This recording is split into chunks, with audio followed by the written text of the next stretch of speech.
This is our biggest video of the off season, talking about our top 100 players for fantasy football in 2025, including both tier rankings and individual rankings, and discussing where should you be drafting the top 15 quarterbacks depending on the type of league that you play in. Everything that you need to be ready for the season is right here, right now. Headliner Nation, welcome into the final rankings video before the 2025 NFL season kicks off. And if you appreciate this video and all of the content that we've been doing this offseason to help you prepare for fantasy dominance, then check out the new hype feature that YouTube recently released. And for a select group of YouTube users out there, you can hype videos from your favorite creators to help spread awareness of how awesome they have been. And we would appreciate everybody who has the hype feature using it on us as much as possible. And if you love that regular season content, here's the schedule that you've been waiting for. Our start and sit shows are going to be enhanced in something that you can't find anywhere else on YouTube for the 2025 season. Of course, the rankings will still be there to keep you updated, live shows to answer all of your questions that you have for members and everybody in the community, and some one-off shows this season that are going to help you stay ahead of your competition, whether it's making waiver wire transactions, making trades, or just understanding your lineup a little bit better. Enough talk, we have so much to cover today. We need to jump into tier 1 now. Ja'Marr Chase is going to lead the way as our wide receiver 1, but if you want to argue taking a running back over Ja'Marr Chase, you're not going to have much of a fight from us, because we would be just fine if you want to go with Bijan Robinson, Jahmyr Gibbs, or Saquon Barkley. All of these guys are in the conversation in the top 5 picks of your draft. And really, they're all interchangeable as well. Coming right after that is going to be Derrick Henry as our running back 4, Justin Jefferson, CeeDee Lamb, Malik Nabers, Amon-Ra St. Brown.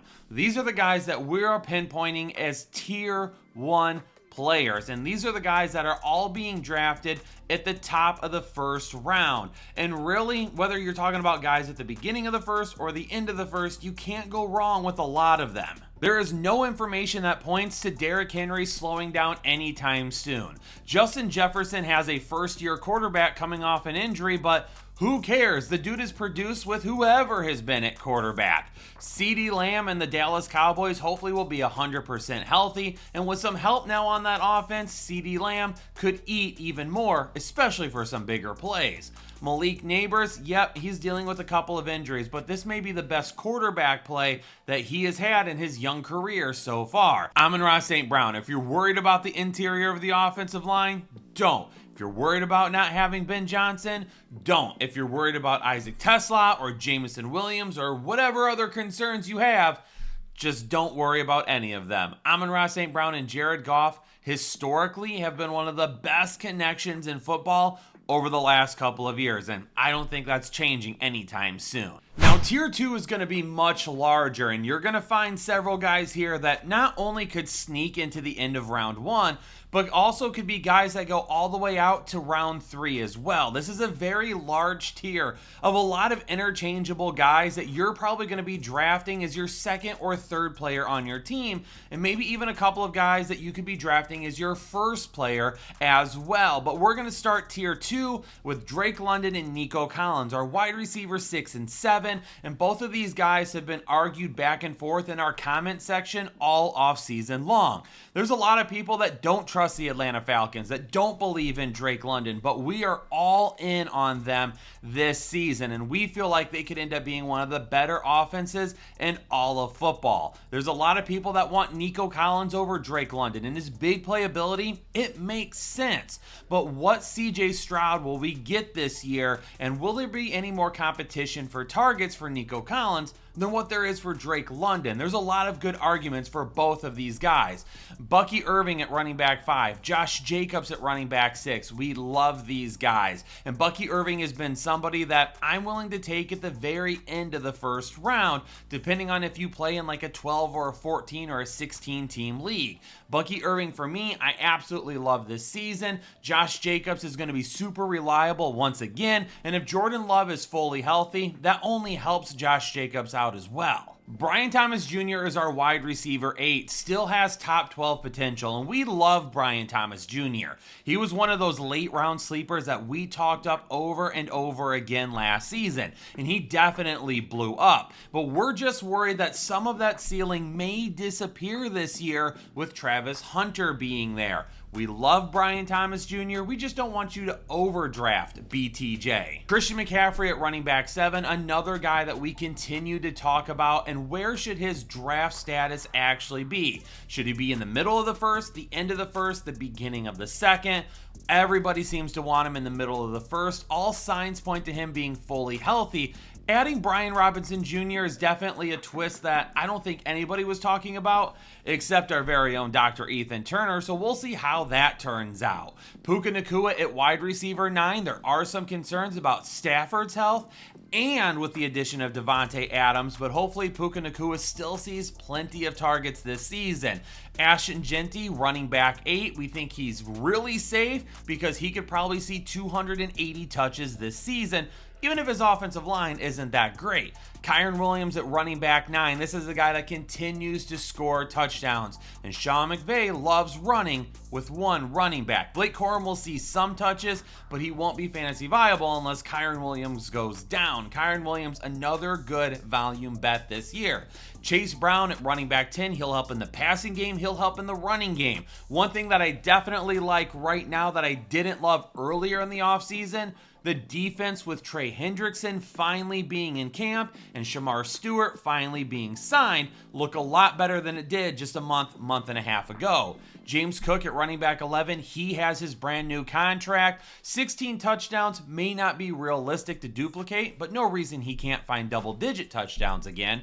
Tyreek Hill at wide receiver 10 could end up being one of the best bargains in all of football this season. A guy that's being drafted in the 3rd round, that if him and Tua are healthy, and if this offense can get back to what it was a couple of years ago, he's definitely a guy that has top 5, at least top 10 potential. Jonathan Taylor at RB12. Just stay healthy, JT. 16 games missed over 3 seasons. No bueno. Over 50% of his production in just a handful of games of last season. He was barely RB24 through the first 10 weeks of 2024. We need him to be more consistent this season.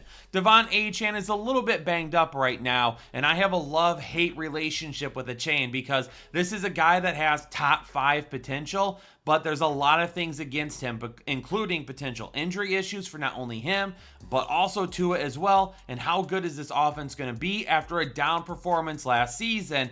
Extreme upside, but the floor is really shaky. AJ Brown, he's a guy that's going to have some really big games and some really low games. But one thing we know for certain, he's still the wide receiver 1 in Philadelphia. And then Ladd McConkey at number 25 overall, wide receiver 12 to end tier 2. This is a guy that absolutely was established as a 2nd round pick, but then adding Keenan Allen definitely threw a little bit of a wrench into things. We'll see how things shake out over the next few weeks to begin the season.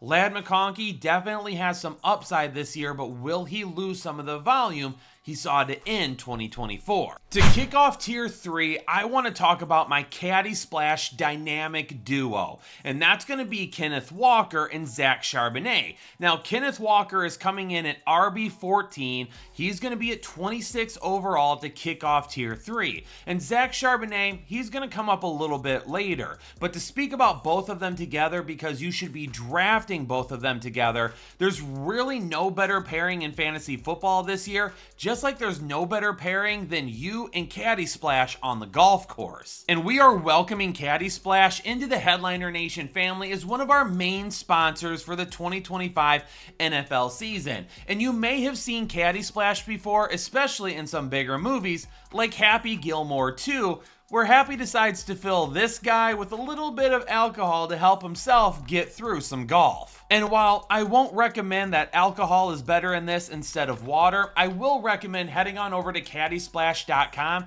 and using code word headliners for 15% off of your purchase. Their tools over there are awesome, and if you are a golfer here to end the season, you're going to want to grab a few things from Caddy Splash to have in your bag. Kenneth Walker and Zach Charbonnet could end up being one of the best pairings in all of fantasy football for 2025, and new offensive coordinator Clint Kubiak has made it known they're going to run the football and they're going to run it well. He has done nothing but talk up Kenneth Walker all offseason, and the one thing about Kenneth Walker is if he's healthy, he's got top 12 potential, but it's the healthy part that scares people away at his current ADP. But like I've said all off season long, if you want these guys, which I highly suggest we get a piece of them, draft both Walker and Charbonnet. Worst case scenario, we rely on Walker as a potential top 12 running back until he gets hurt, if that happens. And then Zach Charbonnet is a locked in top 12 running back with no Kenneth Walker. Best case scenario is this turns out to be a lot like the Detroit Lions, where this backfield is utilized so well that maybe Kenneth Walker and Zach Charbonnet both can be starters for us this season. Continuing through tier 3, T. Higgins at wide receiver 13. Love the upside. Even with Jamar Chase, this guy could score 10 touchdowns this season, locking him in as a wide receiver 2. Our first tight end shows up here in tier 3 with Brock Bowers leading the way at tight end 1. Jake and I have some differences at the tight end position.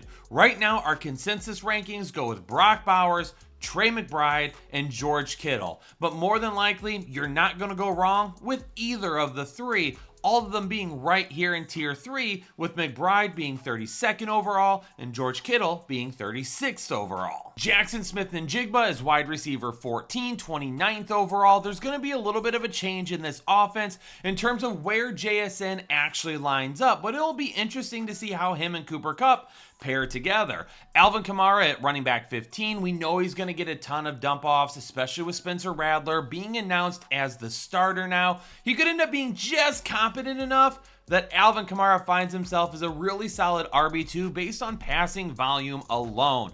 Terry McLaurin at wide receiver 15, we had no doubt that a deal would get done. He's got wide receiver 1 upside. Even if the volume doesn't get any better than what it was last season, the big playability will put him in that area all year long. Mike Evans, wide receiver 16. There's going to be a lot of competition for targets, but to start the year, he should still be locked in as the wide receiver 1.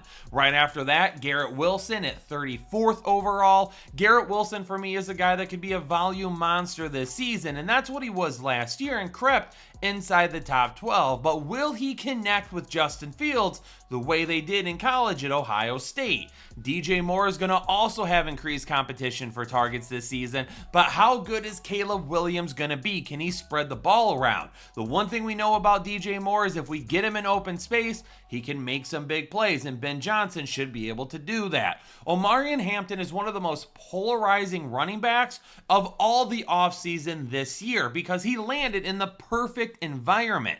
But we knew since the Los Angeles Chargers signed Najee Harris, this was probably going to be a committee backfield to begin. And then Najee Harris tried to blow himself up on the 4th of July. He's not fully healthy right now. He's not going to be healthy to begin the season, it sounds like. And Omarion Hampton for the first few weeks could absolutely be locked in as the top running back. But does that disappear once Najee Harris is healthy? Because with no Najee Harris in that offense, Omarion Hampton could be a top 12 running back. Marvin Harrison Jr. decided to add some much needed muscle this offseason because at the point of contact last year, going up against better defensive backs, Marvin Harrison Jr. was just getting outmatched way too often. He doesn't lose a ton of his flexibility or his solid footwork, and now hopefully in contested catches, he can be a whole lot better. We've got some really nice potential here at this part of the rankings with some really solid upside, but maybe a little bit of risk to go with it, because for Devontae Adams, I don't think that he's completely out of gas, and he's got something left in the tank and something left to prove, but a lot of his production hinges on the health of Matthew Stafford. George Pickens is going to look to make some noise this season after being traded by Pittsburgh. And at the end of his tenure in Pittsburgh, you could tell that that relationship was strained. So being with Dak Prescott, there's a lot of upside. But maybe once a Pittsburgh wide receiver leaves Pittsburgh, he really does become a little bit more of a mental case. DeAndre Swift at running back 17 with the Chicago Bears. Tons of upside potential here, but DeAndre Swift wasn't even great with the Philadelphia Eagles in an offense that was designed for him to be successful. He was up and down a ton. So is he going to be able to do even close to that in Chicago or surpass it? For DK Metcalf in Pittsburgh, I think the floor is really solid just based on the fact that who else are they going to throw to at the wide receiver position? DK Metcalf on targets alone could have a really solid floor, even if the upside isn't exactly what we would like.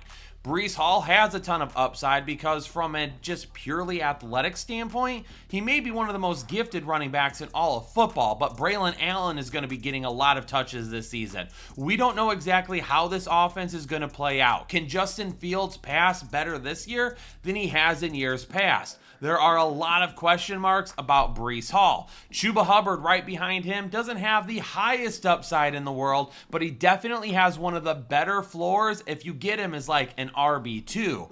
Travion Henderson at RB20, number 45 overall, is one of the quickest risers this offseason. His ADP has jumped more than 20 spots since the NFL draft, and right around 19 spots since just a couple of weeks ago. He is flying fast since the preseason started, and he definitely has a ton of potential, but how much work will Ramondre Stevenson, who is still there, get over Travion Henderson, even if Stevenson is currently banged up? Ted McMillan at wide receiver 23 could see a ton of targets and be the nice volume monster floor wide receiver that you're drafting him at this point of the draft, especially considering Carolina just shipped Adam Thielen out of town. Tony Pollard at RB21 may be one of the best values at the running back position all offseason long. I'm running out of breath just running through these names right now. But Tony Pollard, to me, with no Tajay Spears to start the season,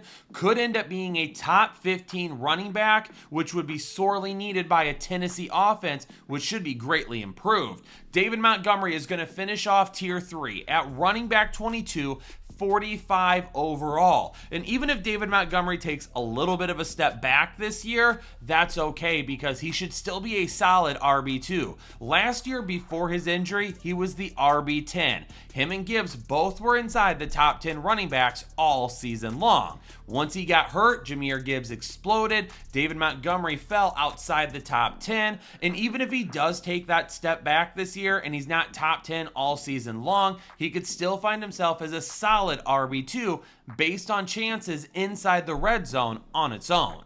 To kick off tier 4, we have Courtland Sutton at wide receiver 24, 49th overall. He's going to have increased competitions for target this season. He is going to have a better running game with him that Denver can actually utilize on a more regular basis. And while I like Courtland Sutton, I don't know if he has the upside that people saw last year, and I think they're overlooking the addition of Evan Ingram, the breakout potential of Marvin Mims and Troy Franklin, and how good J.K. Dobbins and R.J. Harvey could be on a continuous basis. Courtland Sutton, to me, just does not have wide receiver 1 upside. In fact, I think he's a guy that is more like a low-end wide receiver 2 instead.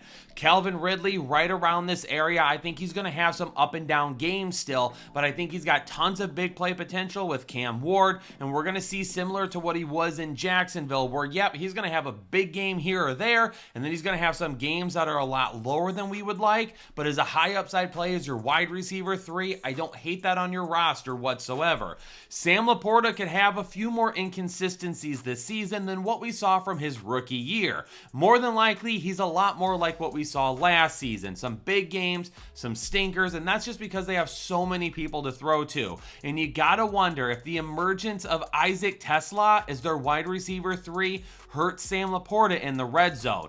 James Conner realistically should be a lot closer to the top 12 running backs, but he's not getting any younger. He's coming off a career year in which he had a ton of touches, and will he be able to maintain that health heading throughout this entire season? If you draft James Conner, back him up with Trey Benson. Aaron Jones, a lot can be said for him as well, and that's why these two guys are really close together here. Aaron Jones, a career year in terms of high upside usage. He saw the most touches in his career last season, and he's on the wrong side of 30 now. Can he maintain his health? If you have Aaron Jones, you might want to think about Jordan Mason. RJ Harvey right behind him. Him and J.K. Dobbins are probably going to battle quite a bit at the beginning of the season. If J.K. Dobbins is a good running back and puts up yards, it's going to be hard for RJ Harvey to break away as the running back 1 in Denver. Matthew Golden at 55, Emeka Egbuka at 56, our wide receiver 26 and 27. Matthew Golden has a clear path to the wide receiver 1 job in Green Bay. All of his teammates are banged up at the wide receiver position right now, and even if they weren't, none of them were that good last year anyway. Emeka Egbuka also has a lot of guys banged up around him right now and should be the clear-cut number 2 option right behind Mike Evans. What will the rest of his season look like, though, once Jalen McMillan is healthy and if and when Chris Godwin returns? Deebo Samuel at wide receiver 28, we know he's going to be used in Washington, but is he going to be able to have high upside usage every single game? I don't know about that. Between the run game, between the targets there, and between Terry McLaurin still being the wide receiver 1, you have to think that Deebo Samuel, unfortunately, just won't be super consistent this season. And if he is consistent, high upside consistency may not be his thing. TJ Hawkinson could be JJ McCarthy's best friend over the first 3 weeks of the season. Jordan Addison won't be there, so TJ Hawkinson could definitely see some increased targets. Wide receiver 29, number 59 overall, is going to be Xavier Worthy for us. Right in the middle of recording this show, news broke Rashee Rice will miss the first 6 games of 2025. And while we are giving a small boost to Xavier Worthy to put him up at this spot, I want to caution everybody to not overdraft him if you haven't drafted as of yet. The primary reason is the fact that Rashee Rice is only going to be missing 6 games. So for 11 games this season, he could still end up being the primary target, much like we saw to begin 2024 before he was injured. But there are other pass catchers available. Hollywood Brown, currently healthy, yet he could get banged up, but that's still somebody to compete with. Travis Kelce you'll be competing with, and yeah, he's not really much to look at anymore, but Juju Smith-Schuster. Now, they did trade Sky Moore, which kind of gives you a little bit of extra room there, but for Xavier Worthy, we're going to see some probably big performances and some other performances where he just doesn't quite tilt the table in your favor. But then after Rashee Rice comes back, things could get a little bit complicated. So instead of going super crazy with Xavier Worthy, we're going to stay right here with him. Okay, time to let it flow through the last couple of tiers here. This video has been long enough. And we're going to kick off tier 5 with Rashee Rice, 61 overall, wide receiver 31. He is a couple of spots behind Xavier Worthy. We did decide to make that change. But Rashee Rice could still end up being the primary target for Patrick Mahomes once he returns. And if Xavier Worthy doesn't have a huge showing prior to Rashee Rice coming back, it is possible that Rice could close the gap on him by the end of the season in total fantasy points. There's still a lot to be decided with where these targets are going to go, so as far as everybody in KC goes, I would just be cautious not to take them higher than what their current ADP shows. Devontae Smith at 62, wide receiver 32. He's going to have wide receiver 1 upside every single week, but we know that he's going to disappear some weeks as well. Jameson Williams, a lot can be said the same same exact thing. Johnny Morton is talking him up. And maybe he does see an increased workload this season, and maybe he's not as inconsistent as he used to be. We know the big playability is there, but we know he can disappear at times as well. Zay Flowers at wide receiver 34, number 64. Zay Flowers, I like him, but can he be the guy? Last season to start the year, he was. But once Mark Andrew got back into the thick of things, Zay Flowers disappeared a little bit. Travis Hunter, wide receiver 35, 65 overall. He definitely could have a decent floor, but his upside could be limited because he may just not be on the field that much while he's playing defense as well. If you have IDP scoring, though, and you draft Travis Hunter, you could be double dipping on points, which could make him one of the best players in all of the IDP leagues, depending on your settings. Ricky Pearsall at wide receiver 36, 66 overall. We like Ricky Pearsall. He definitely has breakout potential. But when does Brandon Ayuk return? And how good is Brandon Ayuk at that point? Will Juwan Jennings be healthy? George Kittle still the wide receiver 1? How long is Christian McCaffrey healthy for? I think there are some question marks around a Ricky Pearsall breakout. Ja'Cory, Crosby, Merritt, or Bill Crosby, whatever you want to call him, right? This is a guy that is one of the fastest risers over the last week since Brian Robinson was traded. And if you bought our draft guide early in the offseason and you read through the rookie scouting reports, you know Bill Crosby had an opportunity to be a potential fantasy relevant player for the Washington Commanders this season. The one thing I will say about Bill Crosby, though, is don't rule out Chris Rodriguez to steal a lot of touches to begin the season. And then whoever has the hot hand will start to get more and more playing time. Tank Bigsby at running back 27, 68 overall has an opportunity to take a stronghold of the starting job. And he was a much more efficient runner than Travis Etienne last season. We'll see if he'll actually get the opportunity, and can he hold on to the football? Those will be the biggest questions. Mark Andrews at tight end 6, 69 overall. Lots of touchdown potential, even if the volume isn't what it used to be. At RB 28, 70th overall, Caleb Johnson. Jaylen Warren, to me, has a little bit more upside than Caleb Johnson, but Caleb Johnson can end up being a little bit safer. I do think Jaylen Warren and his potential help in the passing game, though,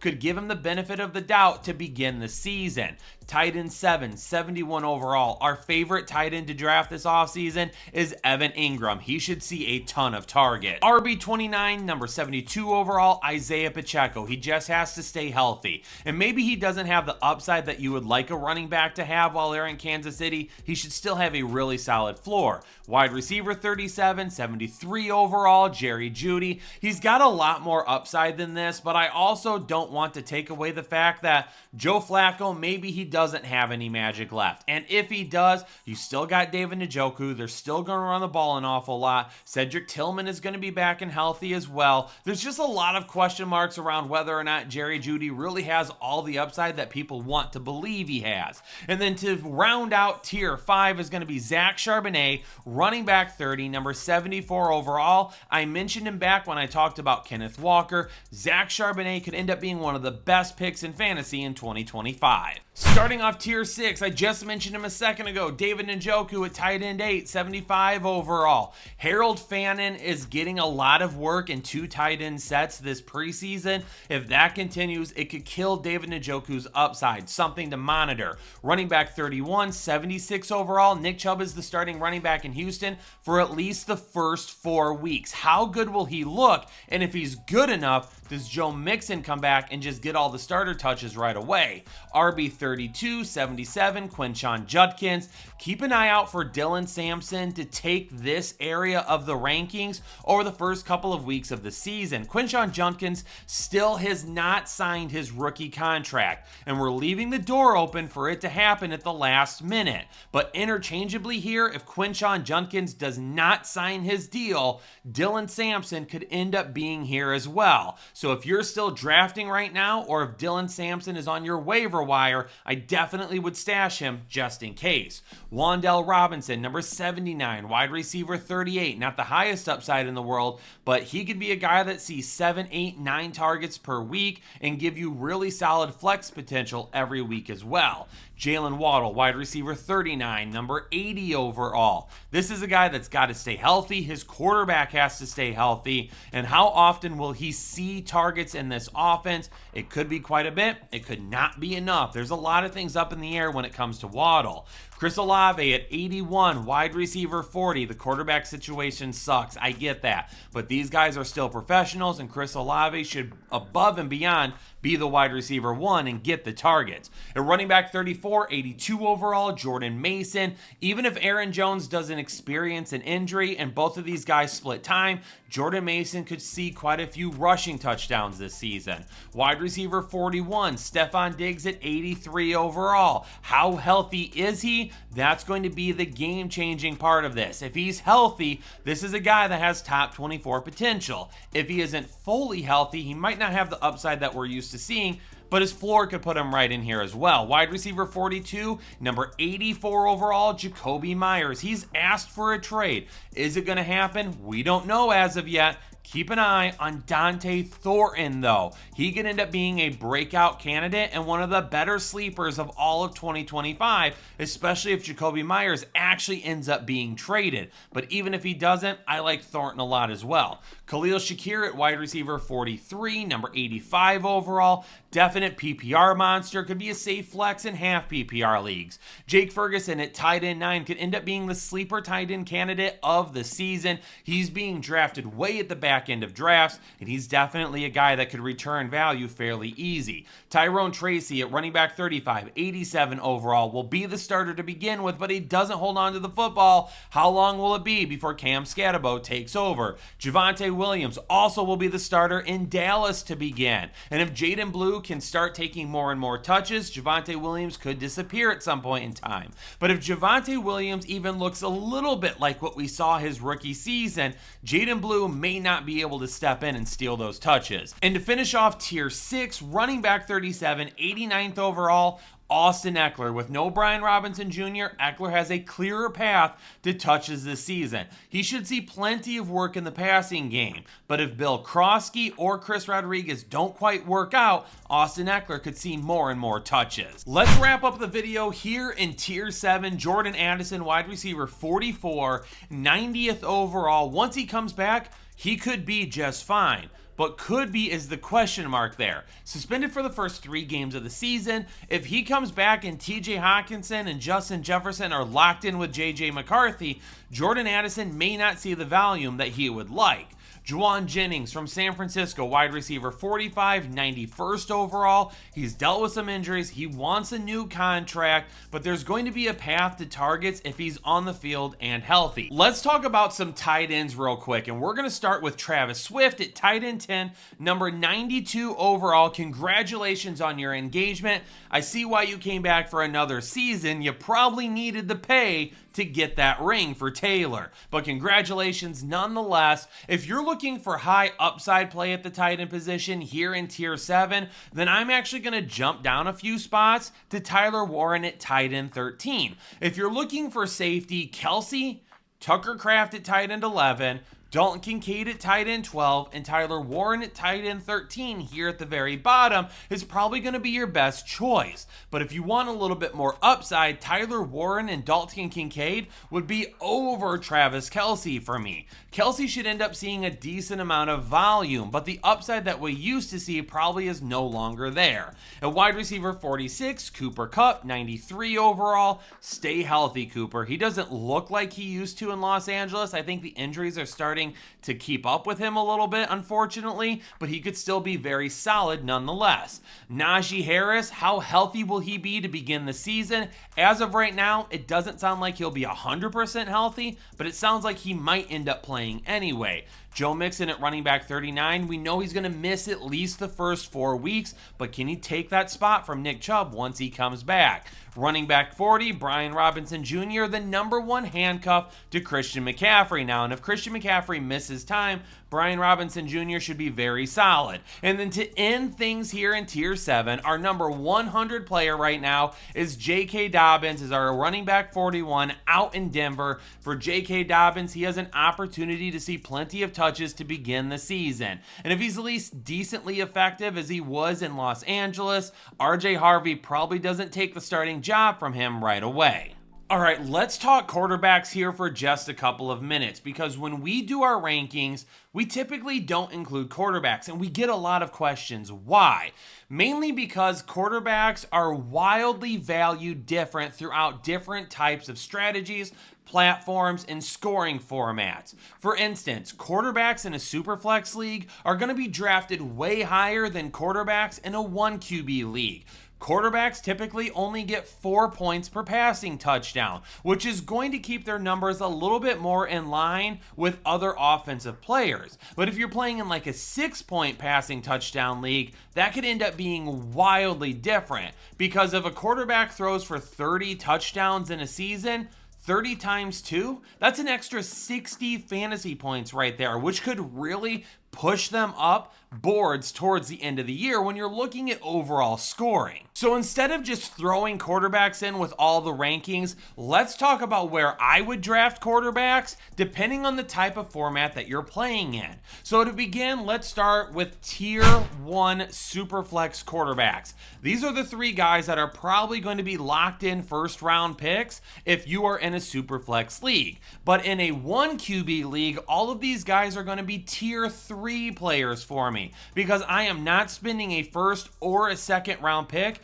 and more than likely not even a third round pick. Will these guys probably go before then? Absolutely they could, but it depends on the type of league that you're drafting in. But we'll go with Josh Allen, Jaden Daniels, and Lamar Jackson is that first set of quarterbacks off the board. Now I have 4 quarterbacks that are all tier 2 quarterbacks when it comes to Superflex, but 2 of them are going to be for tier 4 and 2 of them are going to be for tier 5 and 1 QB leagues. For Joe Burrow and Jalen Hurts, they're going to be drafted very similar.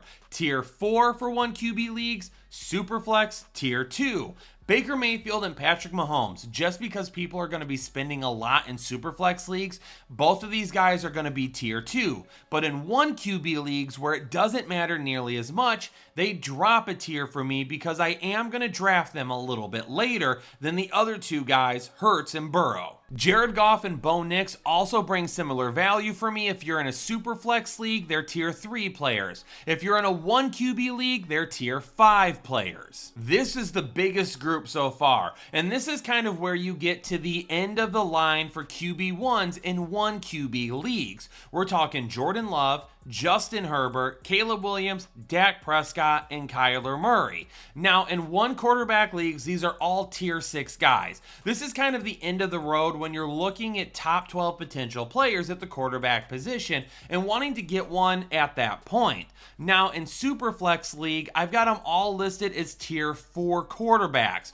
although you could make an argument for maybe a couple of them to push them up to tier 3 for Superflex instead. While I would get that argument, really at this point, you're kind of looking at QB2 anyway, or you're a late drafter at QB1, so the QB vantage is really starting to move backwards anyway, because so many people are going to be focused on their initial lineups and skill position now when these guys start to come up. And to finish things out, in a 1 QB league, it makes sense to drop CJ Stroud down to tier 7. Now in a Superflex league, it wouldn't shock me to see him go along with some of these tier 4 players, but he also could be way closer to tier 5 as well. But Headliner Nation, that was a ton of players that we talked about today.